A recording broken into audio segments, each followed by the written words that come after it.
ejemplo, las personas del oficialismo implicadas en estos actos de violencia son pocas, pero yo me del pongo, Estado, digamos, de fuerza pública. de fuerza ¿no? pública son pocas, pero yo me pongo a analizar y en la investigación me encuentro, por ejemplo, con que el Poder Judicial está copado por oficialistas, está copado por chavistas.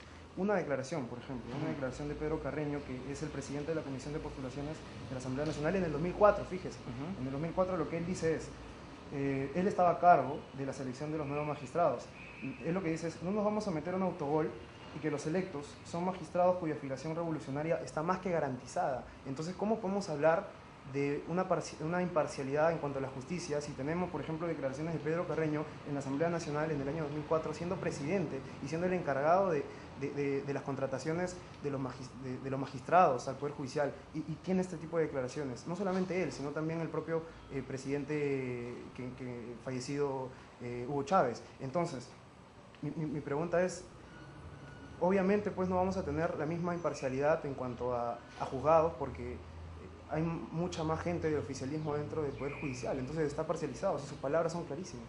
Bueno, hay un... Entonces no los van a juzgar. Acuérdate que el Pedro Carreño es un diputado, un congresista, como cualquier congresista, tiene sus formas de ver las cosas, pero no tiene solamente su él, discurso. también... Entonces, quien elige a los magistrados, a los miembros del Consejo Nacional Electoral, es el Pleno del Parlamento. Es decir, no es Pedro Carreño solamente, es el Pleno del Parlamento. No, pues, pero... Y ese ha sido el proceso, bueno, pero eso es lo que está establecido en la Constitución Nacional. Fíjese lo que dice el presidente Chávez en el año 2007, el 25 de marzo. Y tengo acá el video para que lo vea. Dice, ¿no? Ni el Tribunal Supremo de Justicia ni ningún juez puede estar y actuar a espaldas de la revolución y del líder de la misma. Entonces, yo entiendo lo que usted me dice, ¿no? Pero si la cabeza de esto, las cabezas de esto, son quienes alientan más bien a que se contrate magistrados que son oficialistas, como el mismo Hugo Chávez, el presidente fallecido Hugo Chávez ha dicho esto, Carreño ha dicho esto, no solamente ellos, sino también son gente, por ejemplo, Elías Jagua de repente en algún momento, pero le acabo de dar dos citas, bueno, concretas. Entonces, para terminar mi pregunta, entonces realmente estamos hablando de una democracia en su país en cuanto al juzgado, en cuanto al Poder Judicial, si tenemos un copamiento de oficialistas y chavistas dentro del Poder Judicial. Y no solamente, bueno, lo acabo de demostrar con las palabras, y si gusta le podemos pasar el video que está en YouTube. No, yo te creo. Acá está. Sí. Yo creo lo que tú me dices. Lo que hay que tener cuidado a veces es con las fuentes, ¿no? Las palabras están ahí. Sí, está bien. En todo caso, fíjate, cuando el presidente habla de no pueden estar a espalda de la revolución, se refiere, acuérdate que en Venezuela hay un gobierno revolucionario, un gobierno y un Estado revolucionario, un gobierno que está cambiando las estructuras sociales, políticas, económicas del país. Es decir, cuando él habla de eso, lo habla en términos generales, no habla de que tiene que haber magistrados chavistas, eso es muy diferente. Porque cuando se habla de que no puede estar a espalda de la revolución, se refiere no puede estar de espalda a los cambios de las estructuras del país. Es decir, ¿Usted cree eso? Pues obvio, tú no puedes estar cualquier persona venezolana, cualquiera, no puede estar en contra de reducir la pobreza. ¿Tú estarías en contra de reducir la pobreza en tu país? Pero es que ¿Tú estarías en contra de darle mejor vida a los ciudadanos? ¿Estarías en contra de mejorar el sistema político del país? Yo creo que esas son políticas que el conjunto quiere, el consenso quiere, pero lo que se estaba refiriendo no es a ese tipo de políticas, sino lo que se estaba refiriendo es al modelo, al oficialismo, al chavismo. Entonces, si ellos dicen esto, si ellos son las personas, las altas autoridades, bueno, en fin. ¿Tú qué dirías, por ejemplo? Desde mi punto de vista, por ejemplo, eso no es democrático. Se respeta tu punto de vista, eso no es democrático. Se respeta tu punto de vista, pues en el año... ¿Tú crees que en el año 2002 hubo un golpe de Estado contra el presidente Chávez? ¿Tú crees que hubo golpe de Estado o no hubo golpe de Estado? En el 2002. Por parte, bueno, en el 2002 de hecho la gente estaba enardecida y salió el presidente de la Fede Cámaras. ¿Hubo golpe de Estado o no hubo? Y terminó es decir, involucrándose. Hay versiones de que el golpe de Estado puede haber sido enviado por Cuba.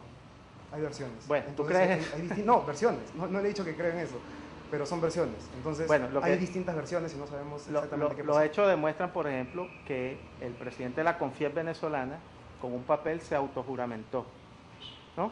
Y dijo, yo, Pedro Carmona, juro ante ustedes, ¿no? Eso uno. Dos, se derogó por decreto de Pedro Carmona, se derogó la Asamblea Nacional el Tribunal Supremo, todos los poderes se derogaron. Sí, golpe de Estado, punto. ¿Qué dijo el Tribunal Supremo de Justicia cuando se introdujo una petición para juzgar a toda esta gente? El Tribunal Supremo de Justicia, ¿tú sabes lo que dijo? Que no había habido golpe de Estado. Que lo que hubo fue oye esta figura, un vacío de poder. Y que las fuerzas que se llevaron al presidente Chávez lo estaban protegiendo. Entonces, y estaban, oye la frase de la sentencia, estaban preñados de buena voluntad. Y hubo 18 muertos por tiros en la cabeza. Es decir, hay que mirar las cosas con un poquito y entonces es por eso que decidieron copar el Poder Judicial y oficialista para no tener este tipo de problemas. Bueno, al final quien responde a todo esto es el pueblo, porque si la oposición, por ejemplo, quiere ser gobierno y ahorita le están pidiendo la renuncia, ese es su motivo. El presidente Maduro tiene que renunciar.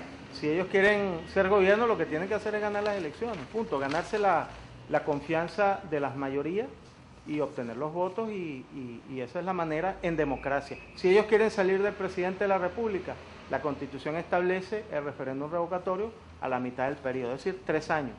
¿Qué han dicho ellos? Que ellos no van a esperar 3 años, que el presidente Maduro tiene que irse antes, es decir, ¿tú estarías de acuerdo con eso? Pregunto, ponte tú por mucho problema que haya en el país, es decir, la Constitución es la Constitución, el voto popular lo eligió y por tanto hay que aplicar los mecanismos que están allí.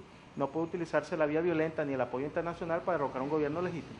¿Usted cree que se cumple cabalmente el artículo 350 que hace referencia a que el Estado tiene que garantizar las condiciones para que la gente haga marchas pacíficas? Hay una sentencia del Tribunal Supremo de Justicia que establece la interpretación exacta de ese artículo. En Venezuela la protesta está permitida en cualquier país, como en cualquier país del mundo. Lo que no está permitido es transformar una protesta en actos vandálicos. Es decir, tú no puedes utilizar una protesta para destruir el Ministerio Público, quemar 7 patrullas inteligentes, destruir plazas, incendiar vehículos. Es decir, eso ya no es una protesta pacífica. Y ante esa situación, en cualquier país del mundo, interviene la fuerza del orden público. Es que yo le pregunto, porque hace 3 días Nicolás Maduro, probablemente lo había visto en los medios, Nicolás Maduro, el presidente, afirma pues que va a ser más drástico con el tema de repeler la violencia, de repeler las protestas.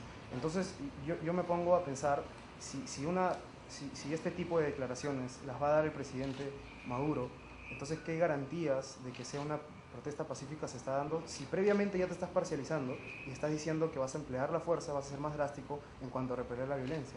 Entonces, al decir eso, probablemente la Guardia Nacional escucha que Nicolás Maduro está diciendo vamos a ser más drásticos, obviamente va a salir con más fuerza.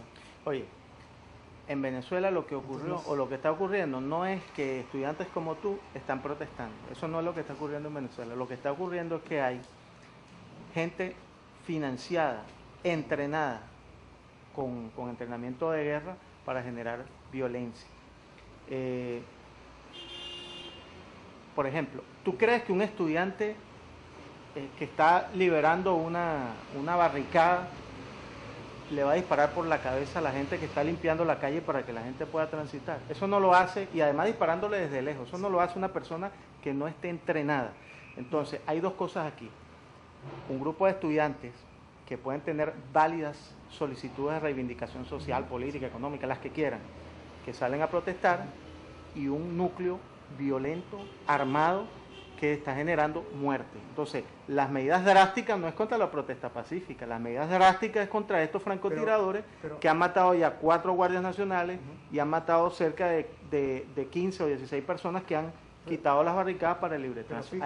Pero fíjese que usted me dice que probablemente se le puede haber disparado, quizás, entonces no hay una prueba concreta de que sean, por ejemplo, gente de la oposición los que realmente hayan disparado, como tampoco hay una prueba concreta, o en todo caso para ustedes, de que los Tupamaro, por ejemplo, estén haciendo este tipo de actos. Si ustedes presumen que, por ejemplo, la gente de la oposición realiza este tipo de matanzas o realiza este tipo de disparos, ¿por qué no pueden presumir lo mismo también del oficialismo? Probablemente los Tupamaro, que son parte de defensores del gobierno chavista, estén haciendo estos disparos. ¿Por qué no presumen eso? O sea, ¿por qué tienen que presumir directamente que los opositores son aquellos que tienen que disparar, cuando por qué no puede caber la posibilidad de que infiltrados en su propio oficialismo, que es una posibilidad, así como la que me acaba de decir en cuanto a la oposición, que también puede existir la posibilidad de que en el oficialismo exista este tipo de matanzas desde el oficialismo. Entonces, ¿por qué no existe esa posibilidad? ¿Y por qué nos cerramos y vemos solamente que, no, los que disparan son de la oposición? O sea, para ti, según lo que interpreto tu pregunta, Nicolás Maduro sería el que mandó a poner las barricadas, el que mandó a destruir los poderes públicos, y el que, bueno, pero es que una cosa va con la otra. No digo que Nicolás Maduro... O sea, prácticamente que el gobierno ordenó autodarse un golpe de Estado y generar violencia. En ningún momento he dicho eso, lo que acabo de decir no, pero es que se interpreta de tu pregunta su presunción es por los opositores. Ahora, ¿por qué no puede ser por el parte de que hay infiltrados en el oficialismo? Bueno, porque por ejemplo en las urbanizaciones donde hay estos hechos violentos, de donde se dispara de los edificios, ahí no viven los chavistas, ¿no? Ahí vive gente de clase media y media alta que tradicionalmente ha votado en contra. ¿Totalmente seguros ustedes de que no hay ningún oficialista que haya disparado y que haya matado a alguno de estos heridos? Muertos. Las investigaciones las tiene que llevar a cabo la Fiscalía General de la República y ellos son los que determinarán. Para eso la Comisión de la Verdad que el gobierno ha dicho que se cree y que la oposición ha dicho que ha votado en contra. Entonces, mira, yo tengo una tesis personal, una tesis mía, que es la misma tesis que ocurrió cuando el golpe de Estado del presidente Chávez. Había una oposición protestando, un gobierno defendiéndose y había un tercer grupo que fue el que generó los muertos para buscar enfrentamientos. Yo creo, desde mi punto de vista personal, esta no es una posición de mi gobierno, desde mi punto de vista personal, algo de eso hay sectores radicales, eso sí, dentro de la oposición, que son Leopoldo López, María Corina Pero siempre Machado. Dentro de la oposición. En este caso sí, porque está, bueno, hay varios elementos que así lo ¿Quiénes demuestran. son los Tupamaros? Los Tupamaros son un colectivo social que tiene, sí, porque han sido satanizados en los medios y se les acusa prácticamente paramilitares. Mira, los Tupamaros son un grupo social que viene incluso de los años 60, vienen incluso de las guerrillas. Luego que se produce el proceso de pacificación, ellos pasaron a conformar colectivos sociales que atendían varios problemas de salud, problemas sociales, problemas de delincuencia, circulación de la droga. Algunos de ellos incluso atendieron problemas de inseguridad. Ahora, ¿qué ha dicho el presidente de la República? Cualquier grupo que diga que defiende a la oposición o que defiende al gobierno y que esté armado al margen de la ley, se le aplicará las sanciones correspondientes. Embajador, fíjese, el 9 de marzo, ya hace poquito, el presidente Maduro dice lo siguiente, ¿no? En cadena nacional: los Tupamaro están trabajando, haciendo política y trabajando. Son gente de trabajo y de paz. Ya basta de agresión contra este movimiento político, dejen la locura, señores. Para usted son un movimiento de paz. Los Tupamaros son, en su época inicial, te repito, de los años 60, que la situación del país era bien complicada, había guerrilla, etcétera. Algunos vienen de esas luchas. Ahora, en el marco del gobierno bolivariano, los Tupamaros han sido un factor de transformación social en su urbanización, el 23 de enero, etcétera. Ellos han ayudado a aplicar las misiones sociales en esa región, en esas comunidades. Han ayudado a organizar las mesas técnicas de agua, las mesas técnicas de salud, las mesas técnicas de tierra, y han ayudado a organizar los mecanismos para la seguridad ciudadana, así como lo que llaman aquí los ronderos campesinos. Sí. Los ronderos, bueno, los Tupamaros también tienen funciones o han ejercido funciones en sus comunidades de orden. ¿Y niega el empleo de sus armas? Bueno, a mí no me consta que ellos hayan usado armas. Los videos que hemos visto de los Tupamaros encapuchados. ¿Y tú estás seguro que son Tupamaros? Con los mismos fusiles. Pero tú estás seguro que son Tupamaros. Pero es que lo vemos. Es que el problema es que eso tiene que demostrarlo las investigaciones. Porque todo. Si a ti te ponen una capucha y un armamento y te toman una foto y ponen, este es un Tupamaro que está en Perú. Sí, cualquiera que recibe eso, mira, aquí está, y retuitea y manda, pero eso no necesariamente es verdad. Es decir, los Tupamaros, a los cuales se ha tratado de atribuir la responsabilidad de muchas de las muertes, cosa que no es cierta. No usan ningún tipo de armas ni nada. Bueno, yo no te puedo dar certeza de que usan o que no usan armas. Sí. Bueno, tú lo que has visto es lo que presentan los medios de comunicación como una verdad inobjetable. Como también tuviste en las redes sociales supuestos estudiantes muertos o golpeados que correspondían a imágenes de Chile, de Grecia de Singapur, hay una imagen de un militar apuntando a un fotógrafo y pusieron en Venezuela, mire lo que está ocurriendo, y era en Singapur, por ejemplo. Es decir, ha habido mucho de manipulación mediática, hay que tener cuidado. Lo que nunca voy a comprender es cómo es posible que se haya confabulado todo el mundo para poder atacar a Venezuela y para poder desmentir al mundo entre ellos mismos. O sea, ¿cómo es posible que se hayan hecho alianzas entre gente que no se conoce de acá? Por ejemplo, periodistas de acá no se conocen con periodistas de Estados Unidos ni se conocen con periodistas que informan de otros países. Sin embargo, todos informan lo mismo. Es que el problema, hay violencia en Venezuela. El problema no es el periodista. Entonces, el problema es la línea. El problema es la línea editorial. Te voy a poner un ejemplo. Tú escuchaste hablar de armas de destrucción masivas en Irak. ¿Escuchaste hablar?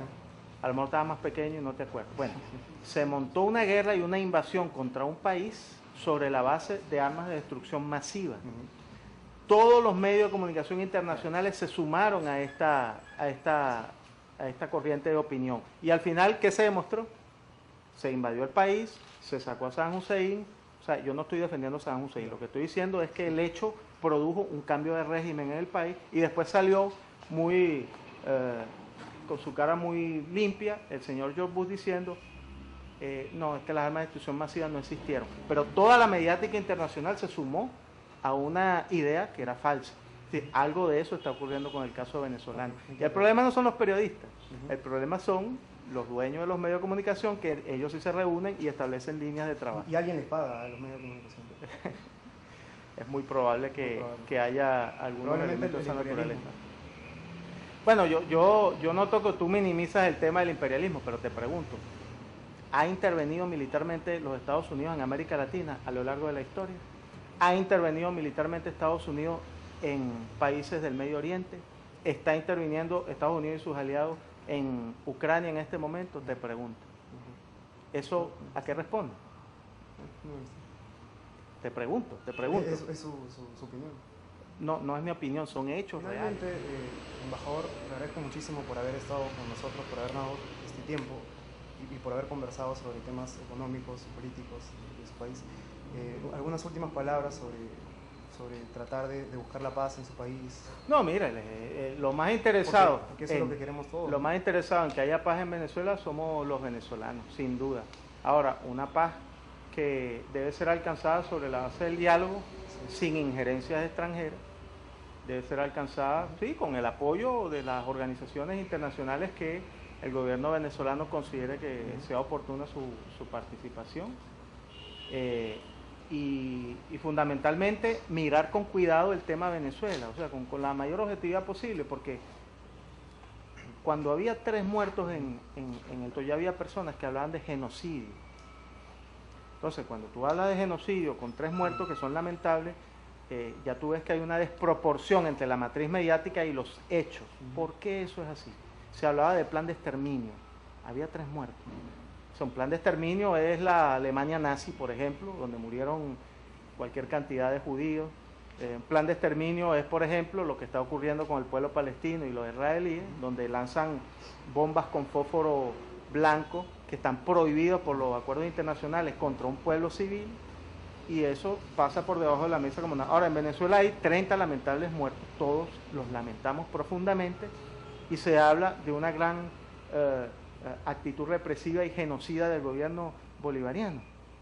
Yo te pregunto, y revísalo tú, algunos hechos que han ocurrido, por ejemplo, en el Perú o en otros países donde ha habido también algunos muertos, incluso más de los que hay en Venezuela en este momento, y no existe un tratamiento mediático incisivo sobre esos temas como si lo hay con la Revolución Bolivariana. ¿Por qué será eso? Hay una razón clara.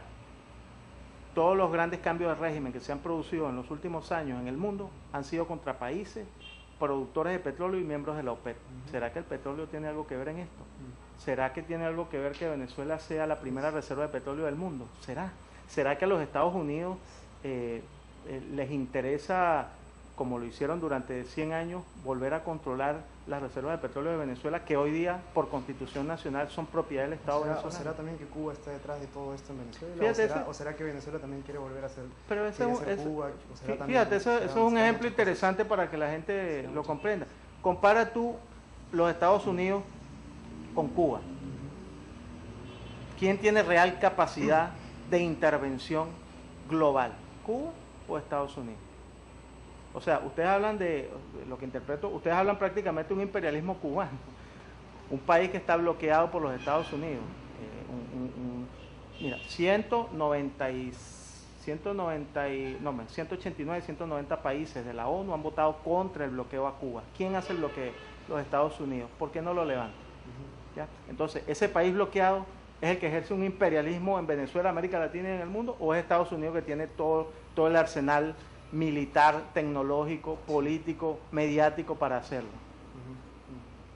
Te pregunto. Es opinión, ¿no? Bueno, yo te pregunto para que tú lo analices y lo analicen los compañeros. O sea, pero es cierto que Cuba tiene un ejército en el exterior, pero un ejército de médicos. Es cierto que Estados Unidos tiene, no un ejército, tiene 6 ejércitos en el exterior por las llamadas, los comandos, el Comando Sur, el Comando del Pacífico, el Comando del Centro, Comando Europeo. Es decir, ¿por qué un país tiene bases militares en otro? ¿Por qué tiene una predisposición global? Que también tenemos, por ejemplo, opiniones como Vivas, ¿no? Que cuenta ¿Cómo? Como el ex coronel Vivas. El general Guaya. El general, no, Vivas. Se me fue el nombre, Vivas. Sí, yo sé que... Por ejemplo, él opina lo contrario a usted y él ha sido parte del chavismo, él ha sido parte del gobierno. Entonces, él dice más bien que detrás de todo esto están los cubanos y él ha sido parte del gobierno y él ha sido parte de la misma institución chavista. Entonces, son versiones, ¿no? Y su versión es, por ejemplo, que él fue mismo chavista durante tanto tiempo. Bueno, yo no he dicho que Vivas es chavista. Yo lo que te puedo decir... Expulsaron por personas diferentes también. Lo que te puedo decir es que hay hechos palpables, reales, históricos, que demuestran que los Estados Unidos son una potencia que interviene. El cambio de régimen es un principio en la política exterior de los Estados Unidos. No dicho por mí, tú puedes leer los documentos del Pentágono que hablan de la necesidad del cambio de régimen en aquellos países que tengan modelos distintos al neoliberalismo o la visión que ellos tienen. Entonces, ¿qué otro país tiene esa visión? Cuba no la tiene. Cuba no tiene su visión política el cambio de régimen, ni Venezuela, ni el Perú, etc. Entonces, ¿quién tiene esas políticas? Países que tienen la vocación de intervenir y controlar el mundo. Eso es una realidad. Los hechos hablan por sí mismos. No es algo que está inventando el embajador de Venezuela o que algunos izquierdistas que hablan del imperialismo. No, pues, revisa la historia, revisa los hechos recientes. Irak, Afganistán, Libia, Siria, agresiones contra Irán, Ucrania, Venezuela, algunos otros países de América del Sur, Nicaragua en el 78, Arbenz 1954 en Guatemala, Chile, Salvador Allende en 1973, Grenada en 1983 con Maurice Bishop. ¿Te pongo más ejemplos? Listo. Me queda muy claro su punto de vista, embajador. Muchísimas gracias. Espero que la entrevista haya sido también de su agrado. Sí, ¿no? A nosotros nos gusta el debate respetuoso de ideas. Yo creo que ha sido un debate respetuoso, ¿no? Y allí, por eso te dije al principio, bueno que lo sé, le dije, pregunta lo que tú quieras, sin ningún problema, y nosotros respondemos. De eso se trata la democracia y de eso se trata la libertad de expresión. Sí, señor embajador. Muchas gracias. Gracias. Muy amable. Muy amable. Sí.